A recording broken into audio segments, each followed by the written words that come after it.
Estaba viendo el fin de semana, pasando los canales de noticias y veo a un Majul que me preocupó, un Luis Majul que me generó preocupación, pues lo vi exaltadísimo, enojadísimo, tratando de ser irónico, pero me preocupó su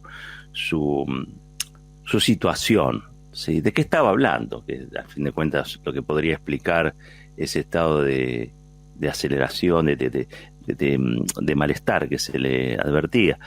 Bueno, estaba hablando de un discurso que dio Máximo Kirchner en el microestadio de Atlanta, para que se entienda, no en el estadio de River Plate, en el microestadio de Atlanta, que fue un acto en el que se reunió militancia, ¿no? Militancia de distintas agrupaciones, haciendo eje fundamentalmente allí en Lanús. Lo vi a De Petri, por ejemplo, lo vi a Julián Álvarez, que estaba allí. Imitemos el ejemplo, se llamó el acto, era para reivindicar la figura de Néstor Kirchner. Estuvo muy interesante el Máximo que yo vi, el Máximo Kirchner que vi, primero porque habló mucho, y uno siempre lo contrasta con aquel Máximo Kirchner que irrumpió en un acto en Argentinos Juniors, hace ya unos años, 7, ponele, y al que le costaba la situación de pararse frente a un auditorio tan masivo.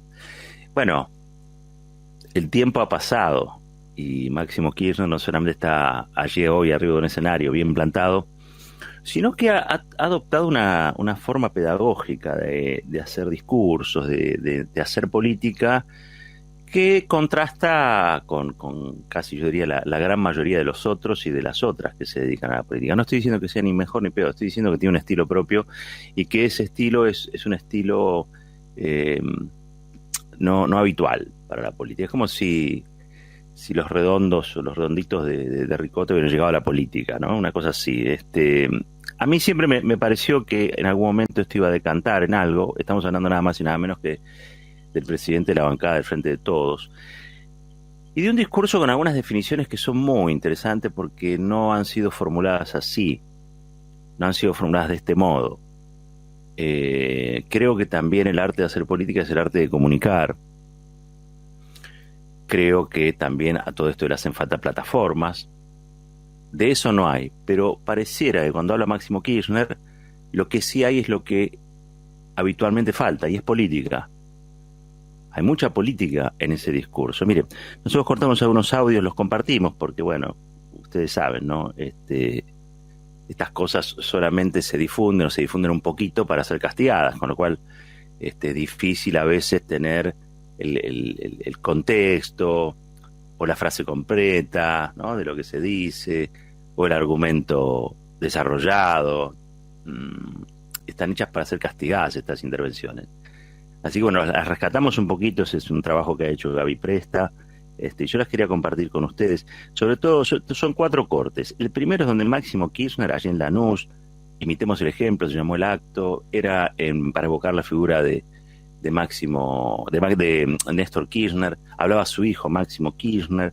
El primero de los audios refiere al préstamo con el Fondo Monetario Internacional. Lo escuchamos.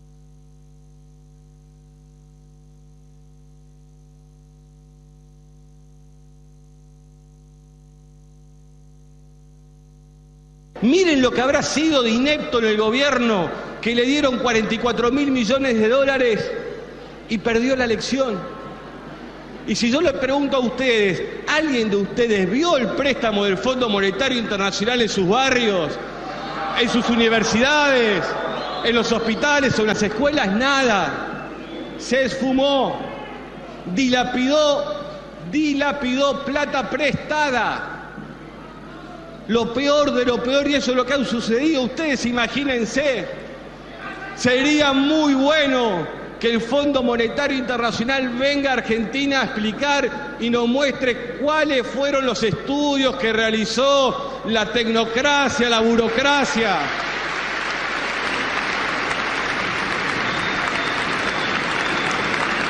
Porque estamos dispuestos a escuchar, porque los vamos a recibir de muy buena manera, porque realmente nos intriga por demás saber esa tecnocracia, esa burocracia preparada, donde siempre la derecha argentina y los medios de comunicación dicen que está lo mejor, porque siempre para ellos lo mejor está fuera del país y no adentro. Si consiguen a un tecnócrata del Fondo Monetario que nos diga por qué fue que le prestaron la plata, y más aún, ¿cómo imaginó que nuestra patria iba a devolver ese enorme préstamo? Porque cualquiera de los que está hoy aquí presente sabe muy bien que cuando va a un banco o a un lugar a pedir un préstamo, no se lo dan porque son gente agradable, porque piensan igual, le miran el recibo de sueldo para saber cuánto le tienen que prestar. Y yo quiero saber qué fue lo que miraron de mi país para suponer que podíamos devolverle semejante cantidad de dinero, como tenemos que devolverle, por ejemplo, el año que viene, 18.000 millones de dólares. Este es el primero de los cortes y habla sobre el Fondo Monetario Internacional. Esto es una definición sobre la que quizá no se está abundando tanto en la campaña, por eso es importante que en el marco de esta campaña, la campaña electoral, donde se van a elegir representantes legislativos, que son los que van a tener que opinar o no, digo, sobre cuestiones de acuerdo, deuda, etcétera, digo, porque eso es lo que marca la Constitución, el tema se mencione, el tema esté mencionado, esté enunciado. Y es interesante porque sería interesante preguntarle a la nomenclatura del fondo cómo fue que pensó que Argentina podía devolver en 2 años un préstamo de 44.000 millones de dólares, en base a qué números, en base a qué proyecciones, en base a qué plan. Está clarísimo que el préstamo fue político. Fue para que Mauricio Macri ganara las elecciones, pero Macri no las ganó. Y entonces hay que leer todo esto como un castigo al pueblo que desobedeció, que no se subordinó a lo que el Fondo Monetario quería. De ese modo hay que leerlo. A ver, está hablando el hijo del presidente que le pagó la deuda total al Fondo Monetario Internacional, cosa que reivindicó. Dice, es increíble, hablan mal del que pagó la deuda y hablan bien o cubren al que nos endeudó hasta la coronilla, como Mauricio Macri. Es verdad, cuando uno se va a fijar a la historia, fue Néstor Kirchner el que pagó la deuda total, con lo cual se sacó al FMI de encima y pudo hacer una política un poquito más heterodoxa y flexible que lo que aconseja el Fondo Monetario Internacional. Traducido, se pudieron hacer más cloacas. Traducido, se pudo hacer más agua corriente. Traducido, se pudieron levantar universidades en el conurbano. Traducido, se pudo dar aumentos salariales a jubilados y jubiladas e integrar al sistema jubilatorio gente que no tenía absolutamente ningún tipo de ingreso para la vejez. Todo eso se pudo hacer, entre otras cosas, porque Argentina se desmarcó del Fondo Monetario Internacional, de sus políticas restrictivas. Hoy se está negociando con mucha valentía. Lo escuché también al ministro de Economía, a Martín Guzmán, y dice cosas muy parecidas. Lo dice de otro modo.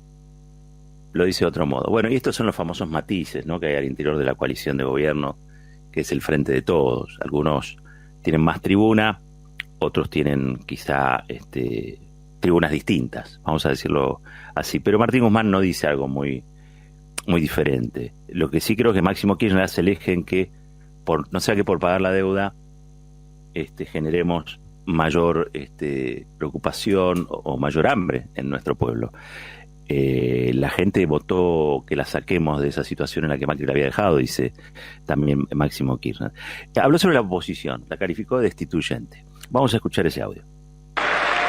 Si algo es claro, y ustedes lo pueden ver, compañeros, compañeras, es claro que ustedes lo pueden ver todos los días, y luego más aún del reciente resultado electoral, como ese acoso mediático y también del poder económico sobre el gobierno cada vez es más fuerte. Néstor allá en el tiempo la llamó oposición destituyente, no sé si recuerdan, este acecho permanente que estamos soportando todos los días, esta pelea diaria que todos los días tenemos que dar, la tenemos que hacer de la mano de nuestra gente, creyendo en nuestra gente y no dejando que nos impongan las formas y mucho menos el fondo. Clarísimo, ¿no? Se puede hacer varias lecturas sobre lo que dijo, pero hay una que es lineal. Es algo que nosotros describimos aquí cotidianamente, aunque al sector del Frente de Todos no le guste mucho, pero nosotros siempre lo planteamos. Y es que los medios de comunicación se le hace muy difícil al gobierno, tratan de debilitarlo todo lo que se pueda para que no pueda aplicar las políticas que benefician al conjunto de la población, sino las políticas se vean rezagadas y que los privilegios perduren en el tiempo. Él lo dijo de otra manera, se le entendió. Vamos a escuchar el último audio, en este caso es el número 3, donde él habla de la militancia, y dice lo siguiente. Dentro del Frente de Todos, ¿cuál es el camino y dónde está realmente la respuesta que nuestra gente necesita? Yo le quiero decir que a cualquier dirigente que tenga responsabilidad institucional en la parte que sea del gobierno, que no tenga miedo, que le ponga ganas y que realmente vea cómo hoy en este estadio, por ejemplo, la militancia da una demostración que está lista para entrar cuando la llamen. Para terminar,